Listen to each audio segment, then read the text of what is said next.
Alvin, ang sundalo. Credit to the author. 427 hanggang 33. Ang mga pangalan po na nandito ay galing sa mga name generator.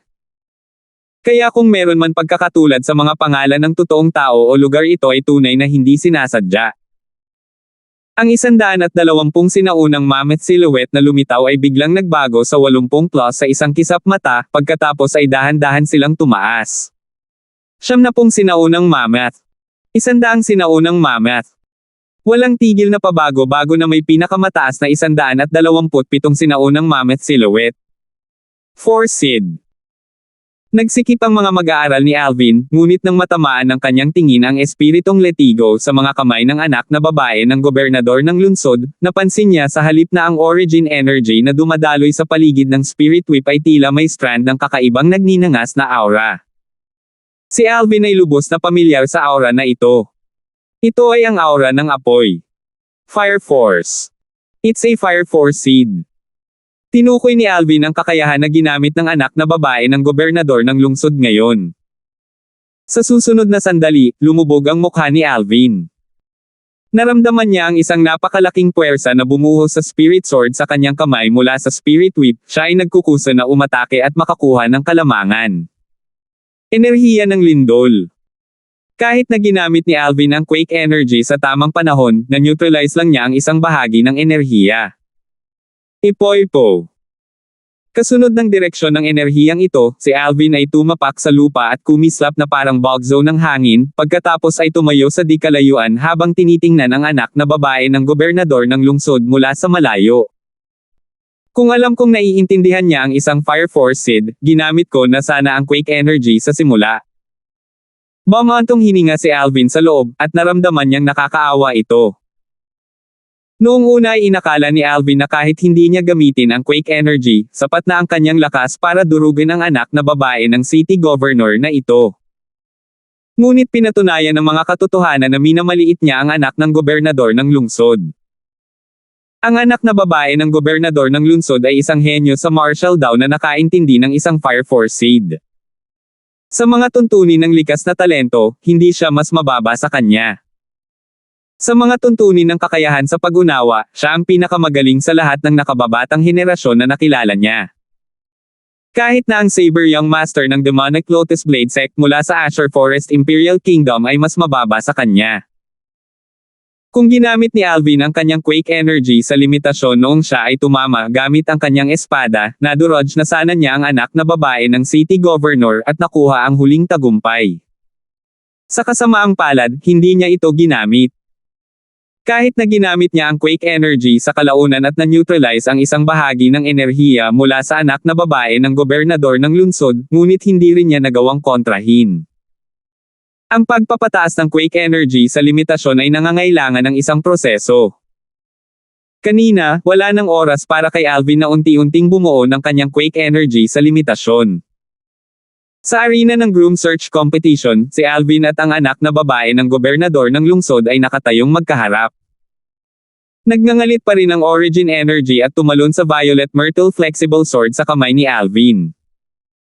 Sa itaas niya, 1,210 parang buhay na sinaunang mammoth silhouette ang nag-ipon ng puwersa habang naghihintay na may deploy. Ang origin energy ay nakapulupot din sa letigo ng espirito sa mga kamay ng anak na babae ng gobernador ng lungsod. Samantalang sa itaas niya, ang bilang ng mga sinaunang mammoth na silhouette ay lubhang nag-iba-iba sa pagitan ng 1,260 plus hanggang 1,307. Bukod dito, walang indikasyon na ang Fire Force seed ay mamamatay. Ang Fire Force seed ng anak na babae ng city governor na ito ay halos nasa tuktok ng kung ano ang kayang unawain ng isang nascent soul stage martial artist. Sa isang tiyak na lawak, ganap na niyang nakontrol ang Fire Force seed, at hindi ito mamamatay paminsan-minsan tulad ng Saber Force seed ng Saber Young Master. Napaisip si Alvin sa kanyang puso, at nakaramdam siya ng taos-pusong paghanga sa anak na babae ng gobernador ng lungsod na nauna sa kanya. Ang 120 taong gulang na batang babae na nagtataglay ng gayong kakayahan ay napakapangit. Napakapangit hanggang sa puntong nagdulot ito ng takot sa puso ng iba. Nang titigan ni Alvin ang anak na babae ng gobernador ng lungsod, tumingin din ito sa kanya. Siya ba? Ang pares ng magagandang mata ng anak na babae ng city gobernador ay naglabas ng bakas ng pagtataka, at bukod pa doon, nagtago rin ito ng bakas ng kahihiyan na katulad ng isang batang babae na nagsisimulang mag-isip tungkol sa pag-ibig. Siyempre, ito ay isang bagay na hindi napansin ni Alvin. Nang maghiwalay si Alvin at ang anak na babae ng gobernador ng lungsod sa paghaharap, nagkagulo ang paligid ng arena. Hindi ko talaga inaasahan na ang batang ito ay isang freak. Oo, nararamdaman ko na ang kanyang lakas ay hindi mas mababa kaysa sa anak na babae ng gobernador ng lungsod. Pero, parang mas mababa pa rin ang lakas niya sa anak ng city governor. So what if it's inferior? Baka nakalimutan mo na ang lakas niya ay mas mababa sa anak ng city governor kanina, pero pinilit pa rin niya itong umatras. Sa ilang sandali, maraming nagbabagang tingin ang bumaba kay Alvin. Elder Kung, ang lakas ng munting lalaking ito ay tila kakaiba. Bukod doon, ang kanyang origin energy ay tila nakakagawa ng ilang uri ng vibration na may napakataas na frequency, at ang pakiramdam na ibinibigay nito sa akin ay parang ang matigas na mukha ng nasa katanghaliang gulang na nakadamit na pula ay natakpan ng pagkagulat. Halimaw ng demonyo, worm python. Ipinagpatuloy ng matandang nakadamit na kulay abo ang mga salita ng lalaking nakasuot ng pula, at siya ay may seryosong ekspresyon. Eksakto, ito ay ang worm python. Talagang pinagkadalubhasaan niya ang paraan ng paggamit ng origin energy ng worm python upang talunin ang isang mas malakas na kalaban, ito ay talagang nakakagulat. Ang lalaking nasa katanghaliang gulang na nakadamit na pula ay napabuntong hininga na may damdamin, at ang kanyang mga salita ay naglalaman ng bahagyang hindi paniniwala sa loob. Marahil, kung alam niya na ang pangatlong anyo ng cultivation technique na nilinang ni Alvin, ang Nine Dragons War Sovereign Technique, ay ang worm python form, hindi siya mag-iisip ng ganito. The young miss is not a match for him. Umiling-iling ang matandang nakadamit na kulay abo, at isang piraso ng maliwanag na liwanag ang sumilay sa kanyang maputik na mga mata. Kahit na may napakalaking distansya sa pagitan nila, tila nakikita niya ng malinaw ang violet na figure sa arena ng groom search competition. Hindi ka tugma para sa akin. Sa arena, tumingin si Alvin sa anak na babae ng city governor. Malalaman lang natin kung kakampi ko ba kayo o hindi pagkatapos kong subukan. Ang anak na babae ng gobernador ng lungsod ay sumigaw sa malambing na boses, ang kanyang matikas at balingkinitan na anyo ay muling sumilay, tila naging isang galit na fire phoenix na gustong sunugin si Alvin bilang abo. Naramdaman ni Alvin ang galit sa mga salita ng anak na babae ng gobernador ng lungsod. Ulan ng bulaklak. Inihagis ng anak na babae ng city governor ang grade 5 spirit whip sa kanyang kamay, at muling lumitaw ang flower rain upang bumalot kay Alvin. Naging malungkot ang mukha ni Alvin, ngunit nakatayo siya sa kinatatayuan, hindi gumagalaw na parang bundok. Bahagyang nagsimulang manginig ang origin energy na may dalas na tumataas at tumataas sa ibabaw ng violet myrtle flexible sword sa kanyang kamay. Quake energy sa limitasyon. Swoosh! Swoosh! Swoosh! Swoosh! Swoosh! Bumuhos ang mga larawang letigo na tumakip sa kalangitan, na tila naging matulin na mga patak ng tubig ulan na bumubuo ng langit na sumasaklaw sa lambat na gustong magbigkis kay Alvin. Si Alvin ay gumawa ng kanyang hakbang. Sining sa pagguhit ng espada. Ang kanyang espada ay umaagos na parang kidlat, diretsyong kumikislap patungo sa grade 5 spirit whip na nakita at ikinandado ng kanyang spiritual force. Ang finishing touch ng dragon. Ang violet myrtle flexible sword ay gumuhit ng arko bago mabilis na tumusok, at umalangaw-ngaw ang isang nakakatusok na alulong habang bumababa ito sa letigo ng espiritu, na muling nabasag ang martial skill ng anak na babae ng city governor. Hayaan mo. Nakipagkamay si Alvin habang sumisigaw siya ng paputok, gustong palayain ang anak na babae ng gobernador ng lungsod sa letigo ng espiritu. Ngunit mabilis niyang napansin na ang anak ng gobernador ng lungsod ay talagang walang balak na pakawalan. Sa huli, inikot ni Alvin ang violet myrtle flexible sword sa kanyang kamay upang ikalat ang origin energy ng anak na babae ng gobernador ng lungsod sa letigo ng espiritu, pagkatapos ay umilo ang kabilang kamay nito upang hawakan ang kamay nito bago kunin ang spirit whip at itinapon ito sa isang tabi. Masyadong matigas ang ulo ng babaeng ito. Napabuntong hininga si Alvin sa kanyang puso. Sa di malamang oras, sa wakas ay napansin na niya ang lambot ng kanyang kamay, at ngayon niya lang namalayan na hawak pa rin niya ang maselang kamay ng anak ng city governor. Napansin ni Alvin na sa sandaling ito, ang anak na babae ng gobernador ng lungsod ay hindi na galit tulad ng dati, sinulyapan niya ito bago ibinaba ang kanyang ulo na may malababaing hitsura. Kumpara sa dati, para siyang ibang tao. Hindi maganda. Ang eksenang ito ay nagdulot ng masamang premonition na lumitaw sa puso ni Alvin, at nagmamadali siyang bumitaw at umatras ng ilang hakbang. Ito ay isang magandang labanan. Hehe. Kuya Alvin, gusto mo bang makita ang hitsura niya? Ang voice transmission ng maliit na gintong mouse ay pumasok sa mga tainga ni Alvin. Kung gusto mong makita pagkatapos ay pupuntahan ko ang kanyang belo ngayon din. Huwag kang kumilos ng walang ingat. Pinandilatan ni Alvin ang maliit na gintong mouse habang pinipigilan siya nito. Kung tatanggalin ng maliit na gintong daga ang kanyang belo, sasabihin ng anak na babae ng gobernador ng lungsod, ang unang lalaking makakakita sa aking mukha ay tiyak na asawa ko. Kung gayon hindi ba siya magdurusa nito ng walang dahilan? Itong little brother ay nanalo. Little brother, congratulations sa pagiging manugang ng city governor. Congratulations little brother. Hindi nagtagal, napansin ni Alvin na ang dumaraming tao sa paligid ng arena ay talagang binabati siya, at naging sanhi ito upang siya ay hindi makapagsalita. Di ba sabi ko dati, para lang ako sa soul transformation fruit? May mali ba sa tenga ng mga taong ito? Nang mismong si Alvin ay nagbabalak na magbigay ng paliwanag. Ha. Isang malakas na tawa ang umalangaw-ngaw mula sa abot tanaw at naging mas malinaw at malinaw. Itinaas ni Alvin ang kanyang ulo upang tumingin. Nakita niya ang isang pulang-pula na figure na bumababa mula sa langit at mabilis na lumapit sa kanya. Ito ay isang nasa katanghaliang gulang na lalaki na nakasuot ng pulang-pula na damit na may marangal na ekspresyon sa pagitan ng kanyang mga kilay, at ang kanyang mga mata na nakatingin kay Alvin ngayon ay naglalabas ng maliwanag na ilaw. Panginoong Gobernador ng Lungsod.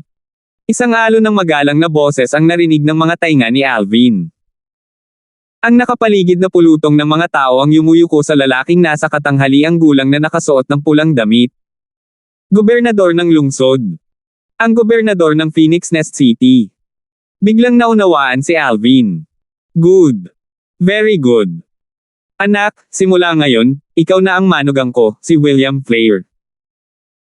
Ang gobernador ng Phoenix Nest City na si William, ay tumingin kay Alvin habang siya ay tumango bilang kasiyahan, na para bang siya ay parang isang matandang lalaki na mas interesado habang siya ay tumingin sa kanyang manugang.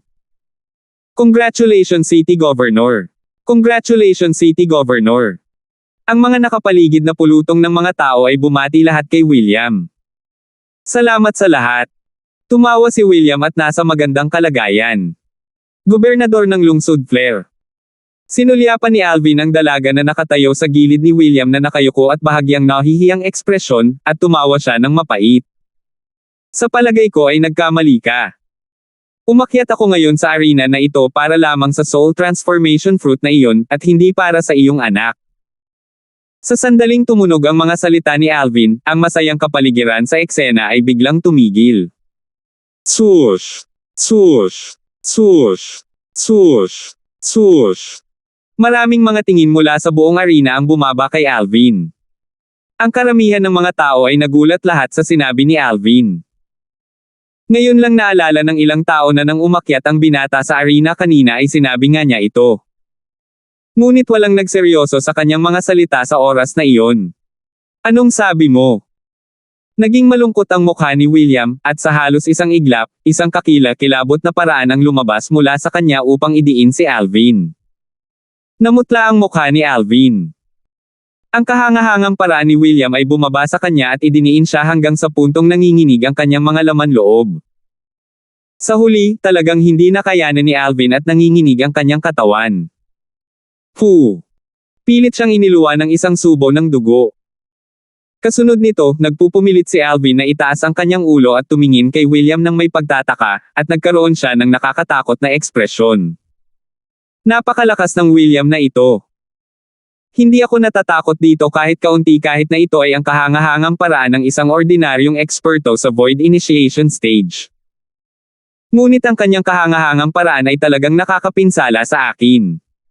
Ang mga alon ng lamig ay biglang lumitaw sa loob ng puso ni Alvin. 428. Anak, sa tingin mo ba laro ang groom search competition na ginanap ng City Governor's Estate ko? O sa tingin mo walang may gusto sa anak ko? Na pwede mong piliin na pakasalan siya sa isang kapritsyo. Malamig na sumulyap si William kay Alvin habang sumisigaw ito sa malalim na boses. Sa kasalukuyan, isang bakas ng sorpresa na mahirap pansinin ang sumilay sa mga mata ni William nang makita niyang si Alvin ay talagang nagluha lamang ng isang subo ng dugo kapag nababalot ng kanyang kahangahangang paraan. Sa orihinal, sa abot ng kanyang pag-aalala, ang kanyang kahangahangang paraan ay sapat na upang pindutin ang isang ikalimang antas lamang ng nascent soul stage na martial artist tulad ni Alvin na nakadapa sa lupa. Saan mo inilalagay ang dignidad ng City Governor's Estate sa paggawa nito? Saan mo ilalagay ang mukha ng aking anak? Ang boses ni William ay biglang naging mabagsik. Whoosh! Ang isang mas malakas na kahangahangang paraan ay lumabas upang walisin patungo kay Alvin. Kaagad, ang nakakatakot na maputlang ekspresyon ni Alvin ay naging mapatla, at naramdaman niya ang kanyang buong katawan, na inilagay sa gitna ng isang bagyo, sa bingit ng pagbagsak. Sinulyapan ni Alvin ang dalaga na nakatayo sa gilid ni William na may bahagyang pulang mata, at mapait na ngumiti habang iniluwa niya ang isa pang subo ng dugo. City Governor Flair, sinabi ko sa iyong anak nang umakyat ako sa arena. Dumating lang ako para sa soul transformation fruit. Ikaw. Hindi mo talaga ako gusto. Ang mga mata ng anak na babae ng City Governor ay naglalaman ng mga luha na malapit nang bumagsak habang nakatitig kay Alvin, at ang kanyang banayad at gumagalaw na boses ay naglalaman ng bahagyang pagkabalisa. Napabuntong hininga si Alvin. Hindi ko man lang nakita ang itsura mo, paano ko sasabihin na gusto kita o hindi? Pero, nagpunta nga ako dito para sa soul transformation fruit sa pagkakataong ito, at wala akong ibang intensyon. Kung hindi lang kaya kung kunin ang soul transformation fruit, pasensya na sa pag-istorbo sa iyo. Palam. I'm sorry.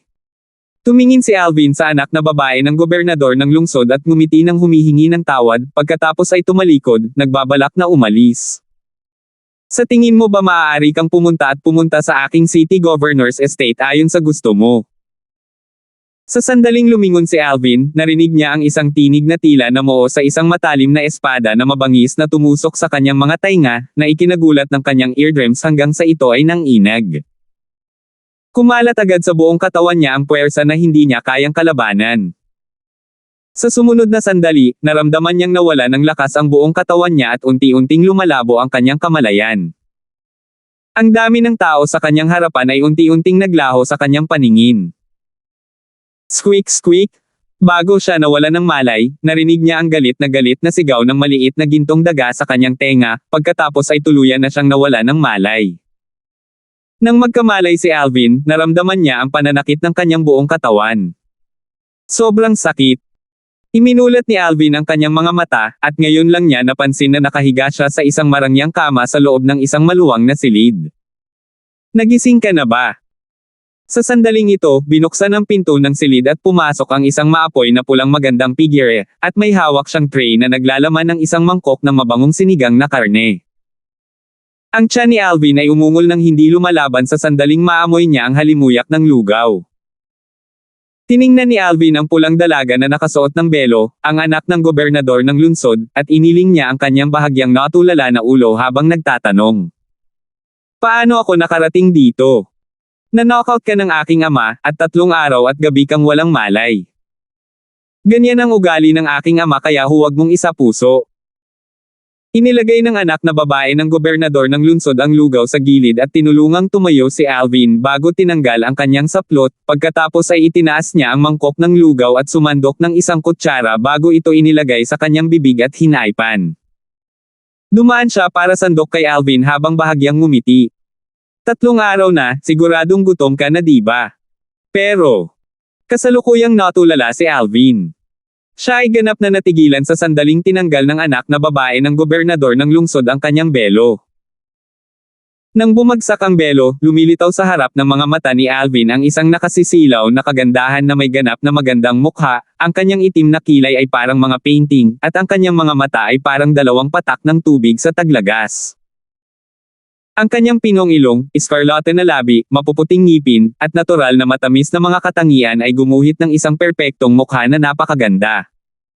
Para siyang diwata na nahulog sa mortal na kaharian. Sa sandaling ito, pakiramdam ni Alvin ang kanyang puso ay ganap na kumalma dahil sa hitsura ng dalagang ito. Ikaw. Napakaganda. Ungol ni Alvin. Nakakabighani ang kagandahan ng dalaga. Dapat mong inumin ang iyong lugaw. Namula ang magandang mukha ng dalaga, parang may dugong lalabas dito at maamo siya na parang tubig.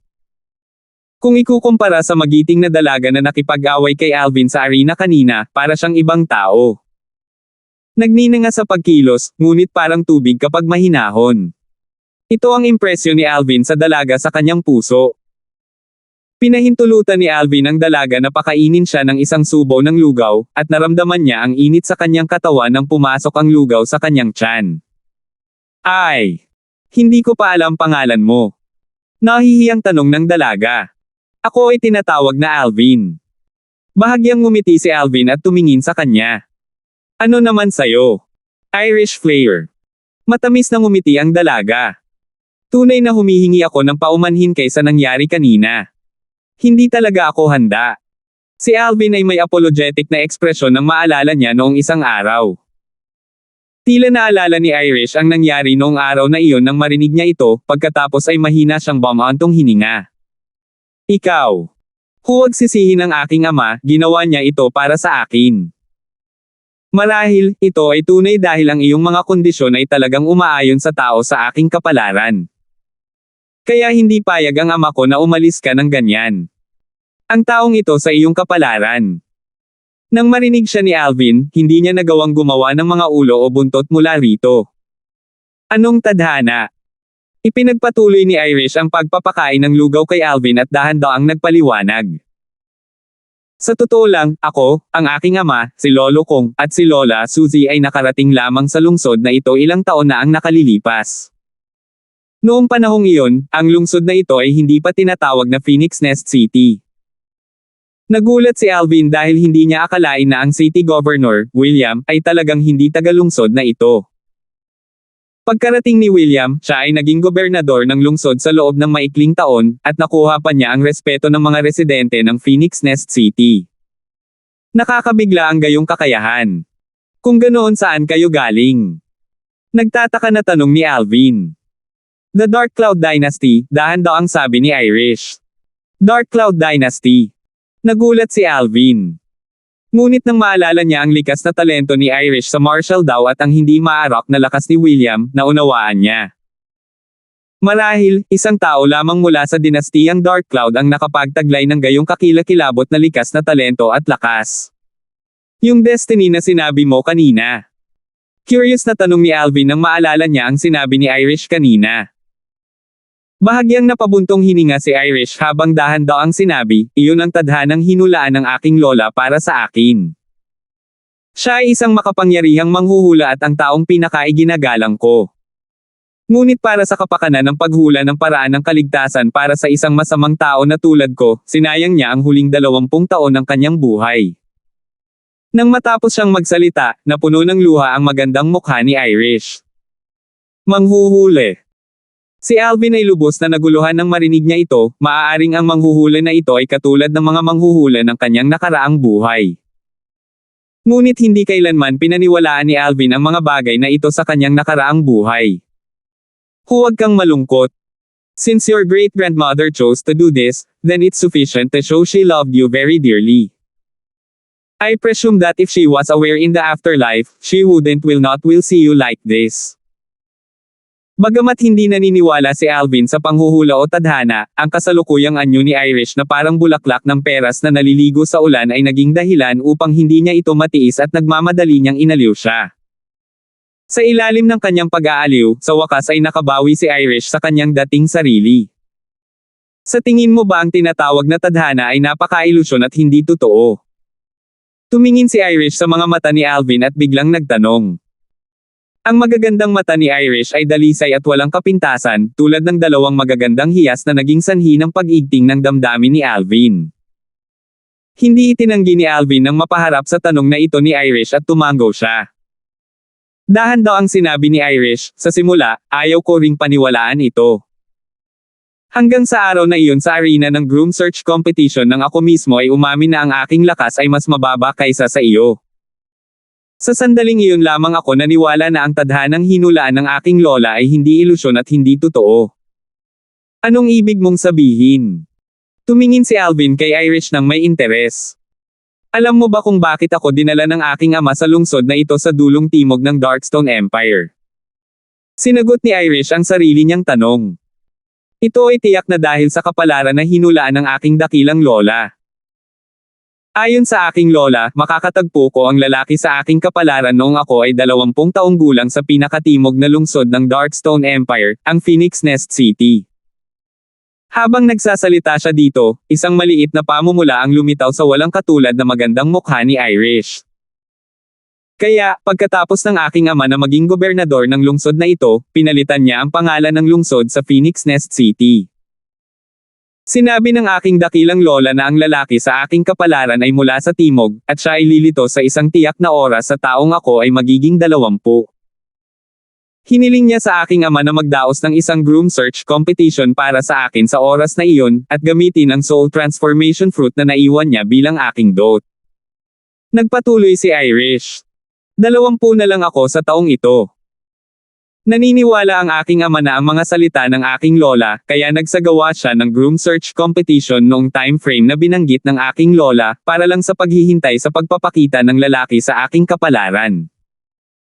Ang 10 araw ng groom search competition ay ang time frame na hinulaan ng aking lola na lilito ang lalaki.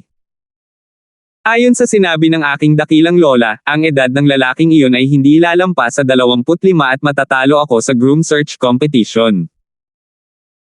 Batay sa aking lakas, hindi banggitin sa mga malalayong lungsod ng Darkstone Empire, kahit na ito ay sa buong Dark Cloud Dynasty, isang batang henyo na kayang talunin ako habang wala pang 25 taong gulang ay isang pag-iral tulad ng mga balahibo ng Phoenix at mga sungay ng Kilin. Sa unang 9 na araw ng groom search competition, bagamat maraming tao ang dumating, wala ni isang tao ang makatiis kahit isang galaw mula sa akin. Nang makita ko ang pagdating ng 3 araw, isang pag-iisip ang nabuo sa loob ng aking puso. Marahil, ang aking lola talaga ang nagkamali. Hanggang sa nagpakita ka at natalo ako, alam ko na ang kapalaran ng kanyang buhay ay ang aking dakilang lolo 2 taon. Ay hindi walang bunga. Pagkatapos niyang magsalita, tumingin si Irish kay Alvin at nagtanong. Taga-South ka ba? Ang mga salita ni Irish ay naging dahilan upang hindi maibalik ni Alvin ang kanyang katinoan ng ilang sandali. Para sa kanya, lahat ng sinabi ni Irish ay masyadong malalim. Tadhana. Hindi siya naniniwala dito. Exactly, I'm from the South. Pero, baka nagkataon lang ang lahat ng ito. Sinabi ni Alvin kay Irish.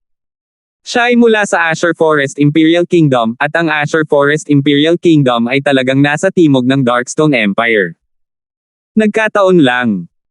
Umiling si Irish, pagkatapos ay tumahimik sandali bago sinabing, huwag kang mag-alala, kung ayaw mo, hindi kita pipilitin. Hindi ko sinasadya iyon. Ako. Sa kasalukuyan, hindi alam ni Alvin kung ano ang sasabihin. 429. Bagamat sinabi niyang nagkataon lang, labis pa rin siyang nabigla sa kanyang puso. Kung tutusin, kung ang lahat ng ito ay totoo, kung gayon ang dakilang lola ng kabataang babae na nauna sa kanya ay tunay na hindi makatao, dahil nagawa pa niyang mag-divine kapag siya ay dumating sa Phoenix Nest City. Ang soul transformation fruit pa rin ang pinakamahalaga. Kanina, ipinaliwanag ni Irish ang pinagmulan ng soul transformation fruit sa kanyang mga salita kanina. Iyon ang dot na iniwan ng matandang babae para kay Irish. Sa madaling salita, kung gusto niya ang soul transformation fruit, dapat niyang pakasalan si Irish. Kung noon pa, sa panahong wala si Kelly at Megan sa tabi niya, baka direktang pumayag siya at pinakasalan si Irish. Pagkatapos ng lahat, ang mga kondisyon ni Irish ay hindi masama sa anumang paraan.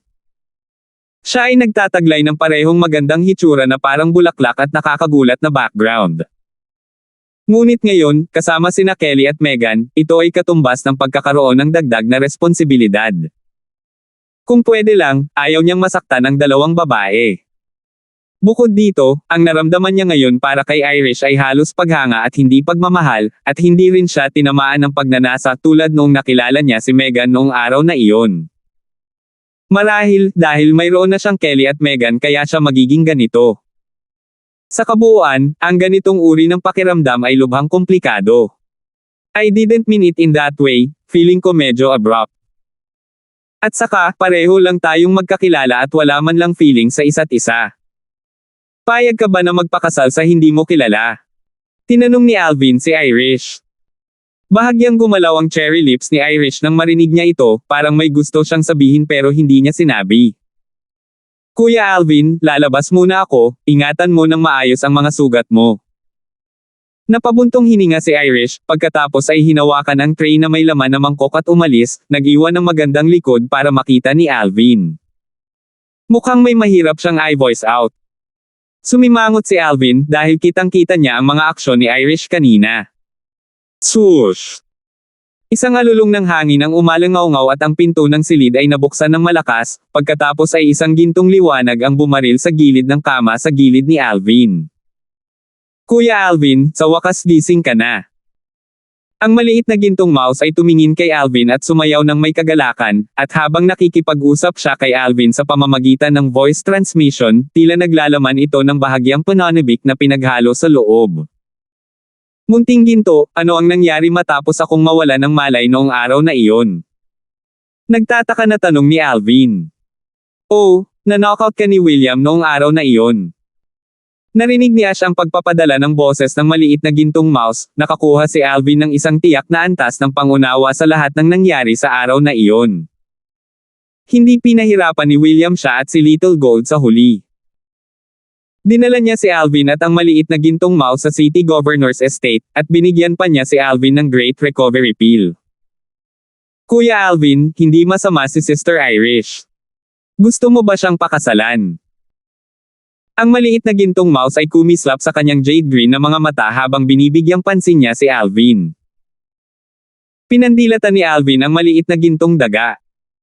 Ikaw na bata, mabaho ka lang, huwag kang makialam sa mga gawain ng mga matatanda.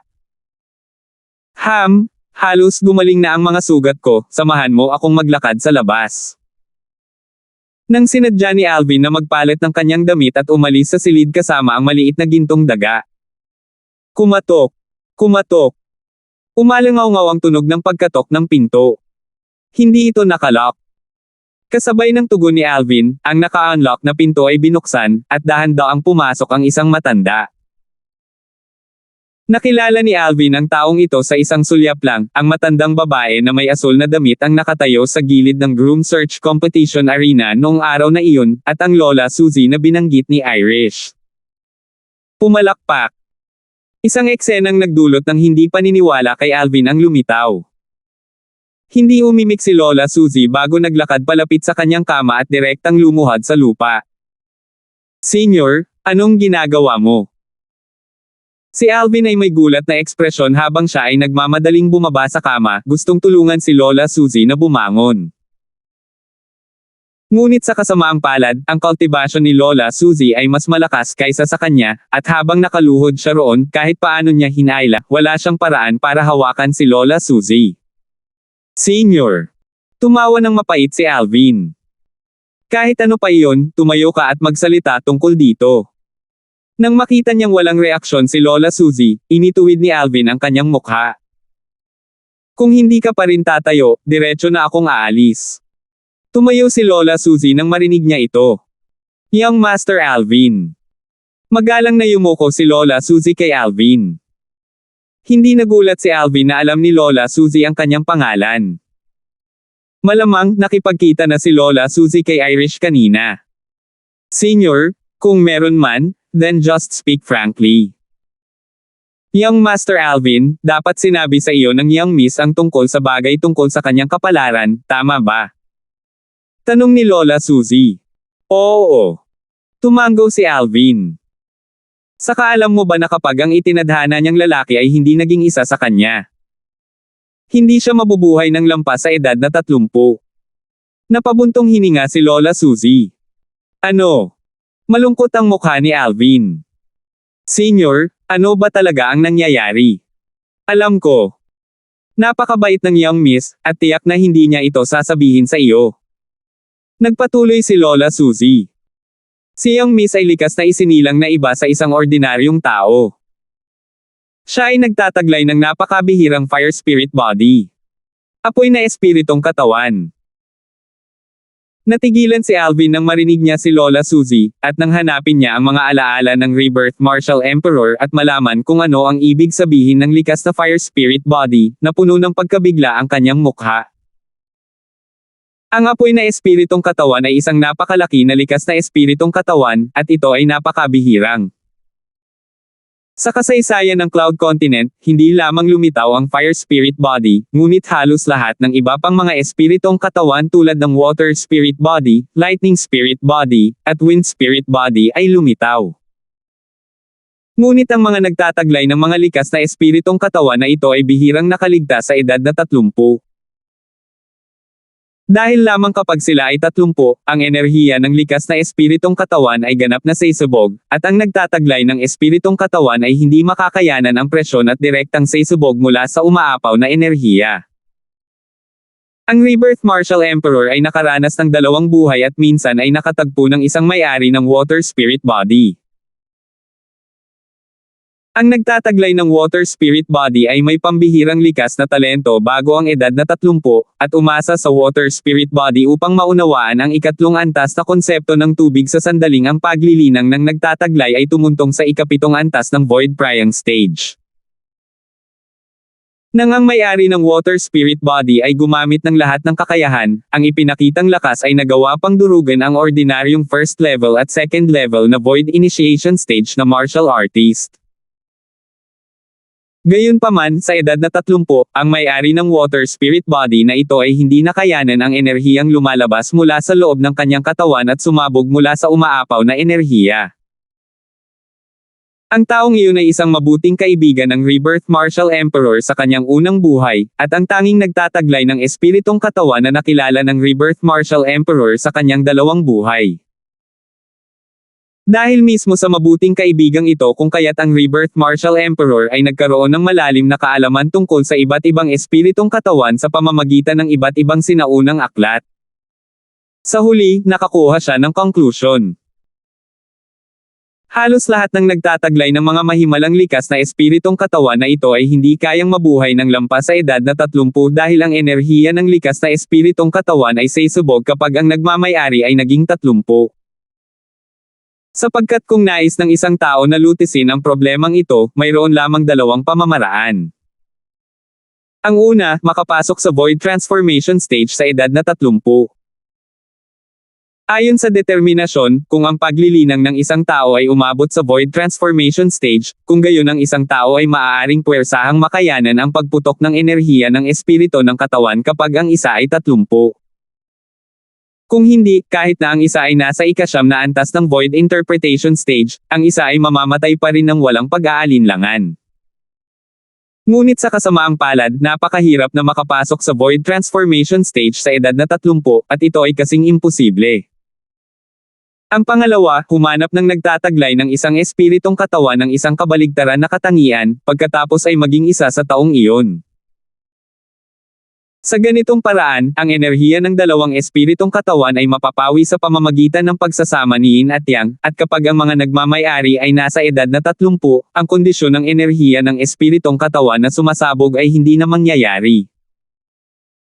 Tulad ni Irish, siya ay isang may-ari ng fire spirit body, kung makakahanap siya ng lalaking may water spirit body o ice spirit body at maging mag-asawa kasama niya, at kapag naging isa na sila, maaari nilang itigil ang kalamidad bago pa man ito mangyari.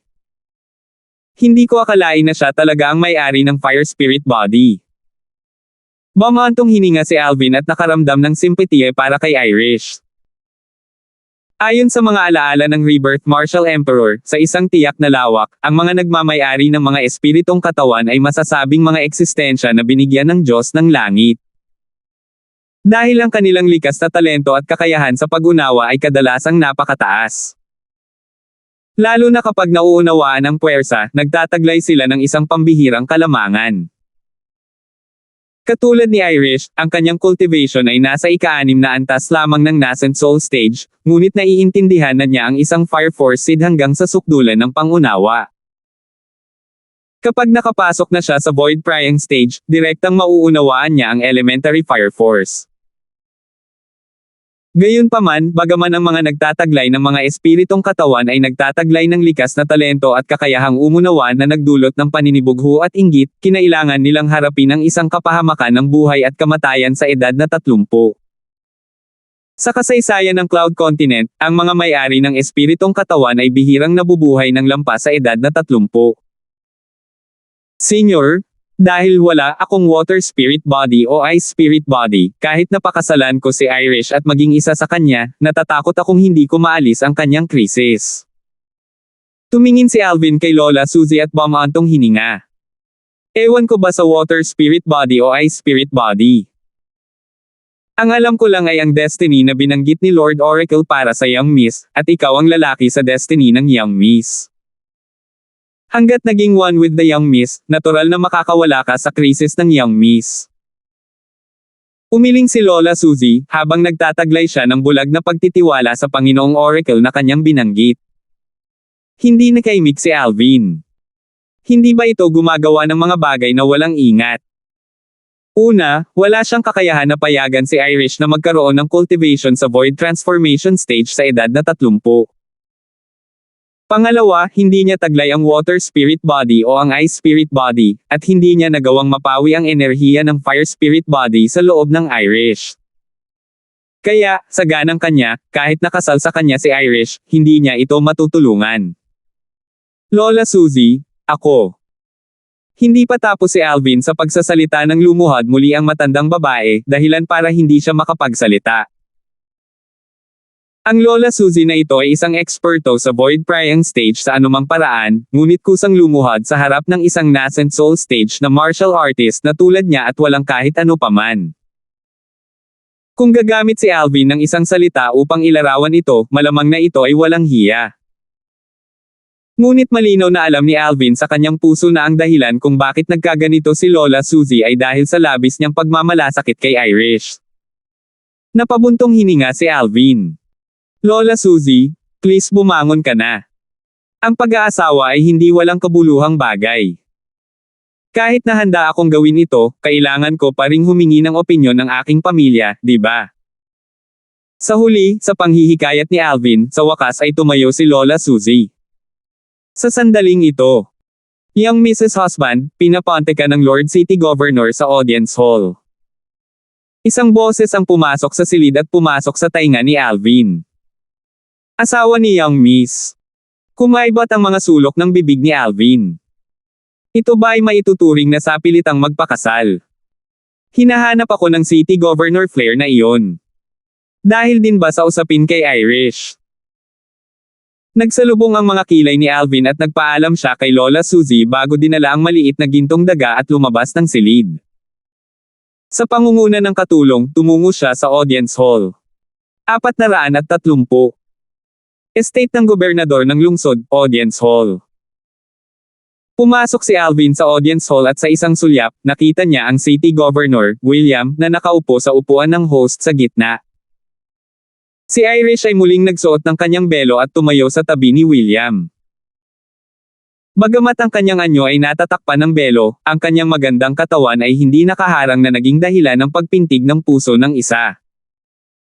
Bukod kay William at sa kanyang anak na babae, mayroon pang 4 na tao sa audience hall. 2 lalaking nasa katanghaliang gulang na maganda ang pananamit na may pambihirang tindig, isang binata na may putol na braso, at isang dalaga. Squeak squeak! Sa parehong oras na nakilala ni Alvin ang binata na may pugot na braso at ang dalaga, ang maliit na gintong daga na nakatayo sa kanyang balikat ay tumingin din sa binata na naputol din ang braso, pagkatapos ay inilabas nito ang kanyang mga pangil at itinaas ang kanyang mga kuko sa kanya, at ang kanyang jade green na mga mata ay napuno ng provokasyon. Ang binatang ito na naputol ang braso ay ang mismong binata na gustong bumili ng Little Gold sa restaurant ngunit nabigo, pagkatapos ay gusto siyang salakayin ngunit ang braso ay napilayan ng Little Gold sa huli. Hector daw ang tawag sa kanya. Gobernador ng lungsod. Tumingin si Alvin kay William at bahagyang tumango bilang pagbati. Tumango si William pagkatapos ay tumingin sa dalawang nasa katanghaliang gulang na lalaki at sinabing dahan-dahan, ang dalawang ito ay ang mga patriarch ng aming Phoenix Nest City Kang at Coulter clan. Dumating sila upang makita ka. Tumaas ang kilay ni Alvin at tumingin siya sa Kang at Coulter clan patriarch.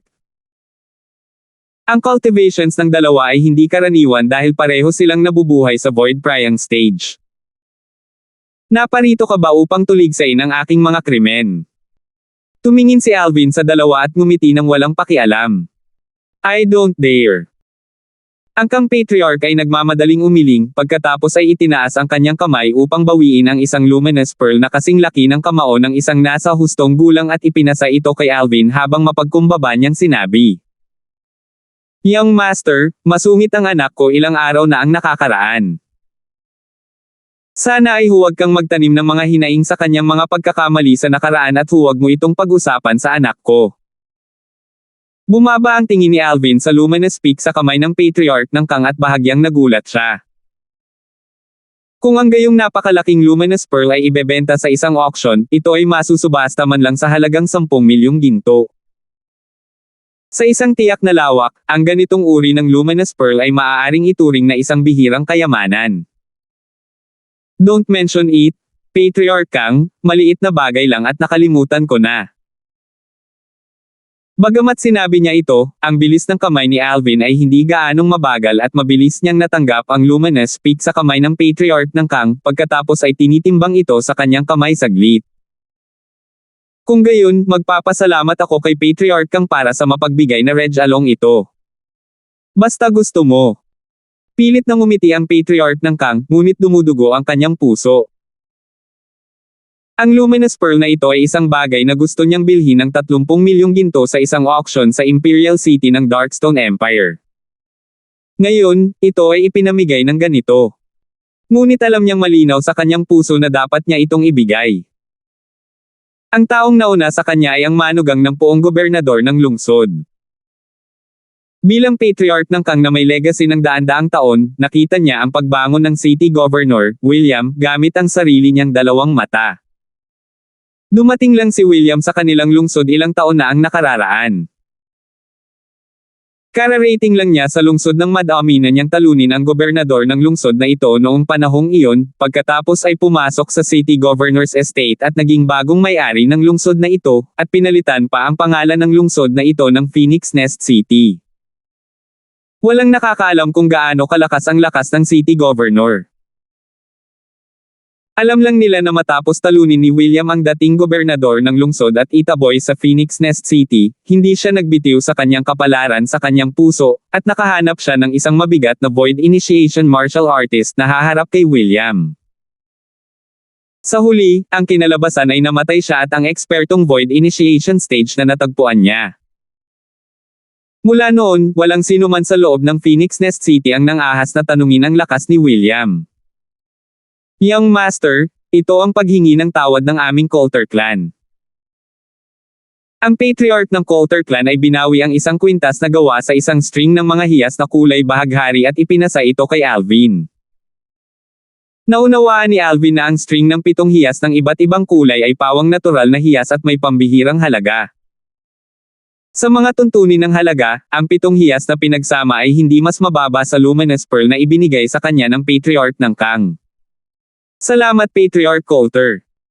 Si Alvin ay hindi naging magalang kahit kaunti habang itinatabi niya ito, tinatanggap ang parehong paghingi ng paumanhin ng Kang at Coulter clan. Huwag kang mag-alala mga patriarch, nakikipaglaro lang ako kina brother Kang at young Miss Coulter noong araw na iyon. Maliit na bagay lang iyon at hindi ko isa sa puso, sabi ni Alvin sa dalawang patriarch. Nagdulot ito ng pagkibot sa mga sulok ng bibig ng patriarch ng Coulter clan. Ang ekspresyon ni Hector ay lubhang hindi magandang tingnan. Naglalaro. Naglalaro ka at napilayan mo ang isang braso ko. Siyempre, hindi siya naglakas loob na sabihin ito ng malakas. Alam niyang dahil ang binatang nauna sa kanya ay manugang na ng gobernador ng Phoenix Nest City, kahit nagugulin nila ng buo ang lakas ng Coulter clan at ng Kang, wala pa rin silang magagawa sa binata. Ang city governor lang ay sapat na upang walisin ang kanilang buong Kang at Coulter clans. Kaya't maaari lamang nilang tiisin ang paghihirap na ito. Nang makita nilang walang intensyon si Alvin na ituloy ang bagay na iyon, nakahinga ng maluwag ang 4 na tao mula sa Kang at Coulter clans. Pagkatapos nilang magpaalam sa gobernador ng lungsod, si William, diretsyong umalis ang 4. Alvin. Biglang sumigaw si William, na naging sanhi ng pagyanig ng isip ni Alvin, at tumingin kay William na may mapait na ngiti sa kanyang mukha.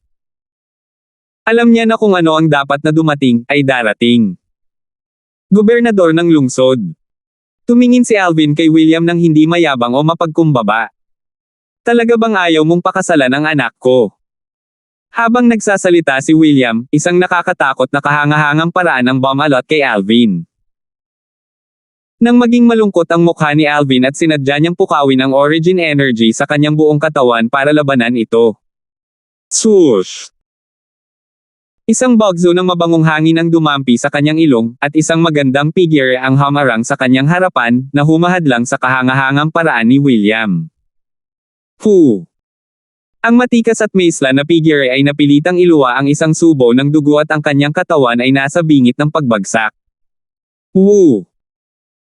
Namutla ang ekspresyon ni William habang nagmamadaling binawi ang kanyang kahangahangang paraan, pagkatapos ay nag-transform siya sa isang bagzo ng hangin na kaagad na dumating bago si Irish at nagpakain sa kanya ng medicinal pill.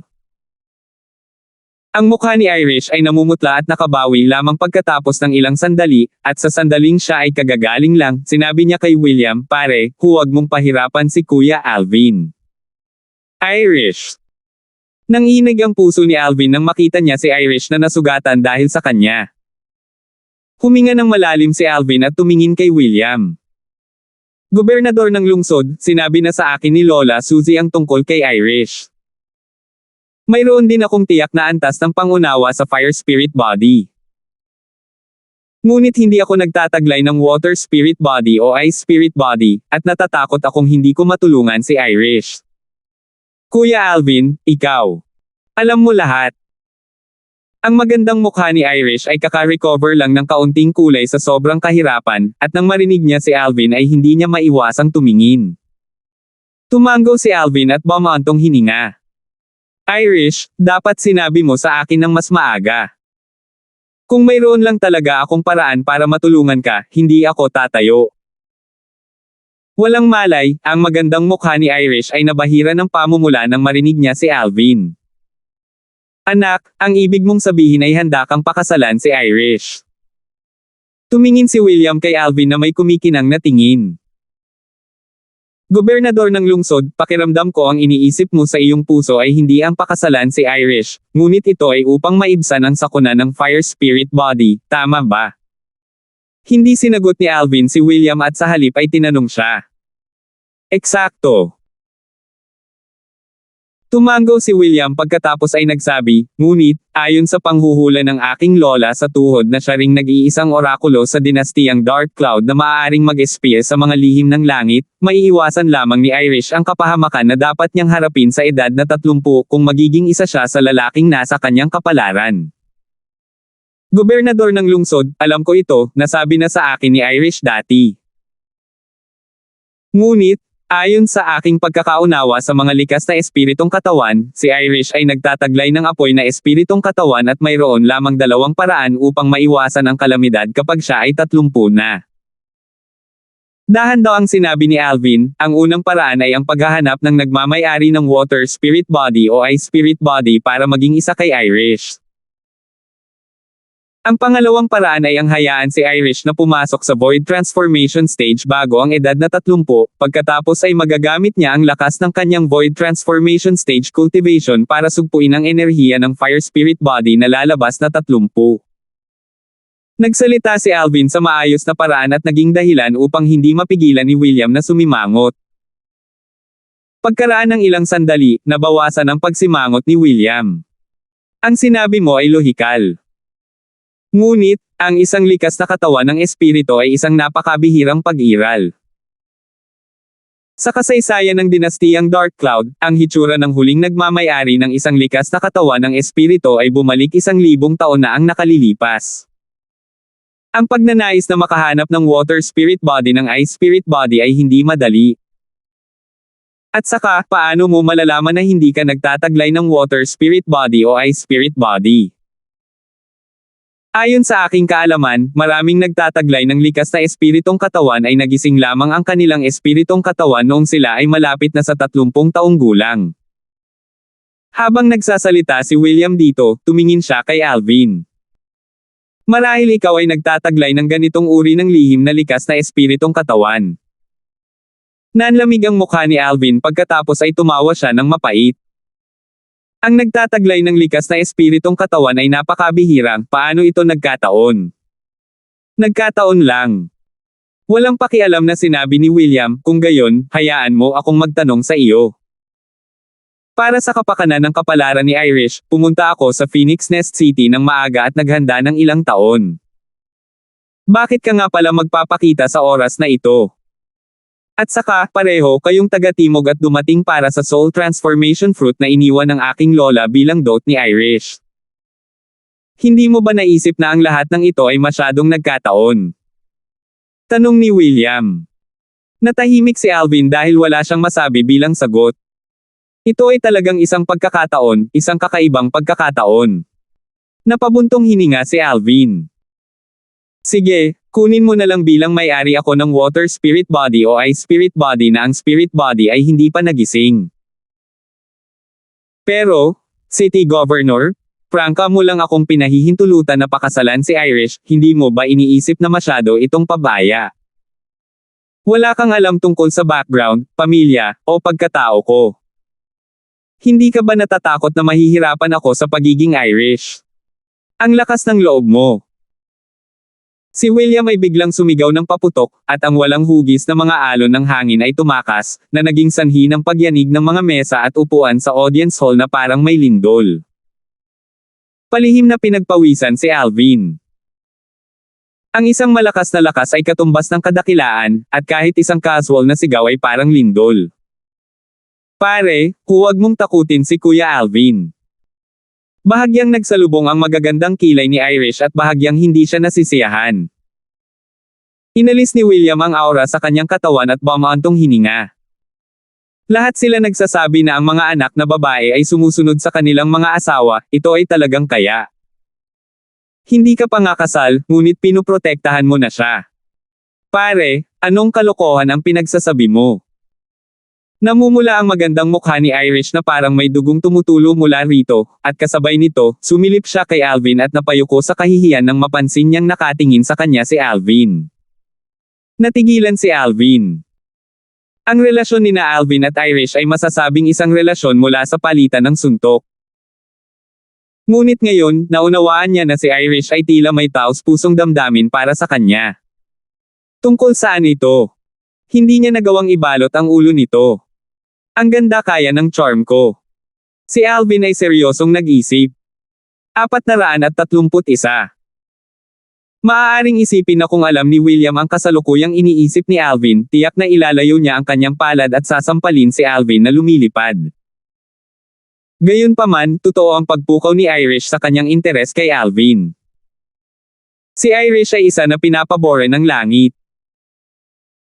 Bilang may-ari ng Fire Spirit Body, ang kanyang likas na talento ay hindi mapag-aalinlanganan mula pa sa murang edad, at walang sinuman sa kanyang mga kapantay ang makakalampas sa kanya. Nabuo din nito ang pagmamalaki at pagiging aloof sa kanyang puso. Gayunpaman, ang lahat ng pagmamalaki at pagiging aloof na ito ay ganap na gumuho pagkatapos na lumitaw si Alvin at talunin siya. Kasabay ng katotohanan na siya ay lubos na naniniwala na si Alvin ang lalaki sa kanyang kapalaran, ang katayuan ni Alvin sa kanyang mga mata ay labis na nagdududa. Ito rin ang dahilan kung bakit naramdaman ni Alvin na ang kasalukuyang Irish ay ganap na katulad ng ibang tao kumpara sa dati. Ang buong puso ni Irish ay nasa kanya na ngayon. Kung hindi siya magiliw sa kanya, kung gayon kanino siya mamahalin? Ang mga bagay tungkol sa puso ay palaging kahanga-hanga at mahirap banggitin ng malinaw. Gobernador ng lungsod. Tumingin si Alvin kay William at sinabing, may isa pang bagay na sa tingin ko ay dapat kong sabihin sa iyo at kay Irish. Mayroon na akong 2 fiancé. Ano? Malungkot ang mukha ni William at galit na sinabi, anak, hindi lang ikaw ang may nobya, kundi 2 ka. Sabihin mo sa akin kung nasaan sila, pupuntahan ko sila kaagad. Paanong ang anak kong babae, si William, ay makakasama ng parehong asawa sa ibang babae? Dahil sa mga salita ni William, lumubog ang mukha ni Alvin. Gobernador ng lungsod Flair, may ilang bagay na hindi mo maaaring pag-usapan ng walang ingat. Galit na sumingot si William at gusto pa niyang magpatuloy, ngunit nagambala siya ni Irish. Pare, kung magpapatuloy ka pa rin sa pagiging ganito, hindi na kita kikilalanan sa hinaharap. Hingal na hingal si Irish sa galit at naging sanhi ito ng pag-indayog ng belo sa kanyang mukha sa kanyang paghinga. Tila nawala ng gana si William nang marinig niya si Irish. Fine, hindi magsasalita si tatay. Hindi siya natatakot sa anumang bagay, ngunit ang pinakatakot sa kanyang mahalagang anak na babae. Anak, dapat ang anak ko ang principal wife kapag pinakasalan ka niya. Yung 2 pang babae sa tabi mo, actress ako at papayagan ko silang maging concubines mo. Ang voice transmission ni William ay pumasok sa mga tainga ni Alvin. Sumimangot si Alvin at sumagot sa pamamagitan ng voice transmission. City Governor Flair, I'm sorry. Ang mga babae ko ay hindi pinagkaiba ng principal at concubine. At saka, hindi ako pumayag na pakasalan si Irish. Anak, anong masama sa anak ko? Ang voice transmission ni William ay naglalaman ng bahagyang galit sa loob, ngunit hindi siya naglakas loob na sumiklab. Pagkatapos ng lahat, si Irish ay nasa tabi niya. Napakabait ni Irish. Pero, wala akong ganoong klaseng pakiramdam sa kanya ngayon. Bukod doon, gagawin ko ang lahat para tulungan siya. Kung talagang nagmamayari ako ng water spirit body o ice spirit body, maaari kong pakasalan si Irish at maging isa sa kanya, at kahit dahan-daang magkaroon ng damdamin sa kanya. Sumagot si Alvin sa pamamagitan ng voice transmission. Si Irish ay walang alinlangan na isa sa mga pinakatanyag na babae na nakilala niya sa buong buhay niya. Sa aspeto ng hitsura, hindi siya mababa kina Kelly at Meghan. Sa usapin ng tindig, marahil ay dahil sa kanyang pambihirang kapanganakan, nalampasan pa nito sina Kelly at Meghan. Haha! Ang pagpapadala ng boses ni Alvin ay kakapasok lamang sa mga tainga ni William nang nagsimulang tumawa si William, at naging sanhi ito ng pagkataranta ni na Alvin at Irish. Pagkaraan ng mahabang panahon, tumigil si William sa pagtawa at tumingin kay Irish. Pakikinggan ka ni Father at tigilan mo na ang pagpilit sa kanya. Ang mga bata ay kayang alagaan ang kanilang sarili at magkaroon ng sariling kapalaran, hindi ipag-aalala ni Ama ang aking sarili kung hanggang saan ang relasyon na maaari mong makamit sa kanya sa hinaharap. Pero gusto pa ring ipaalala sa iyo ni Ama na kung minsan, kailangan mong umasa sa sarili mo para ituloy ang sarili mong kaligayahan. Kapag napalampas mo ito, baka pagsisihan mo ito sa buong buhay mo. Alam ko, Ama. Namula ang magandang mukha ni Irish sa sinabi ni William. Nakahinga ng maluwag si Alvin. Mukhang napakilo si William sa sinabi ko at pinabayaan niya ang anumang pag-iisip na pilitin akong pakasalan si Irish. Alvin. Tumingin si William kay Alvin at walang pakialam na sinabi, dahil hindi ka itinuturing na fiancé ni Irish ngayon, natural na hindi ko maibibigay sa iyo ang kanyang dot, ang soul transformation fruit. Kapag talagang naging manugang ka na, pagkatapos ay ibibigay ko sa iyo ang soul transformation fruit bilang dot ni Irish. Tumango si Alvin. Kahit na ang spirit transformation fruit ay mahalaga at ang tulong nito sa kanya ay napakahusay, hindi siya sasang-ayon sa kasunduan sa kasal kay Irish para lamang sa soul transformation fruit. Sa ganitong paraan, magiging masyadong hindi patas kay Irish. Mukhang malaki na talaga ang pinagbago ko. I wonder if it's good or bad. Napabuntong hininga si Alvin sa sarili. Kung siya yun noong nakaraang buhay niya, talagang wala siyang laban-laban sa kagandahan ng antas ni Irish. Samantalang sa kasalukuyang buhay na ito, mayroon siyang dagdag na pakiramdam ng responsibilidad. Sa ganang kanya, kung siya ay bulag na sumang-ayon sa isang kasal kay Irish bago siya magkaroon ng anumang damdamin para sa kanya, kung gayon hindi lamang ito magiging hindi patas kay Irish, ito ay magiging hindi patas din kina Kelly at Meghan. Kahit na hindi ko maibigay sa iyo ang soul transformation fruit, alam ko ang isang lugar na dapat tumulong sa iyo sa paglagpas sa mga tanikala ng iyong espiritual na lakas at payagan ang iyong espiritual na lakas na humakbang sa void praying stage. Nagpatuloy si William. Malungkot ang mukha ni Alvin. Gobernador ng lungsod, ang mabigat na espiritual na lakas mula sa araw na iyon ay pag-aari mo. Naalala ni Alvin na noong gusto niyang gamitin ang kanyang spiritual force para imbestigahan si Irish sa labas ng arena ng groom search competition noong araw na iyon, mayroong isang mabigat na spiritual force na pumipigil sa kanyang spiritual force pabalik. Sa kabutihang palad, ang mabigat na espiritual na lakas na iyon ay walang masamang hangarin at nagpakita ng awa, kung hindi, ang kanyang kaluluwa ay tiyak na masasaktan ng husto. Pagkatapos ng lahat, ang espiritual na lakas ay nagmula sa kaluluwa. Bukod dito, ang pinsala sa kaluluwa at pinsala sa katawan ay dalawang magkaibang konsepto. Ang pagpapagaling ng huli ay maaaring tulungan ng ordinaryong mga pildores sa pagpapagaling ng pinsala. Ang nabuo sa halip ay nangangailangan ng mga espesyal na gamot sa pagpapagaling ng pinsala na nasa ika-3 baitang o mas mataas upang makatulong sa pagpapagaling ng kaluluwa. Ngayon, nang marinig niyang nagsalita si William tungkol sa antas ng kanyang kaluluwa, naisip niyang ang may-ari ng mabigat na espiritual na lakas na iyon ay si William sa unang posibleng sandali. Ito ay hindi akin. Napailing si William na may ngiti. Si Elder kong iyon. Kung tungkol sa antas ng iyong espiritual na lakas, si Elder kong ang nagsabi sa akin. Kuya kong. Natigilan si Alvin.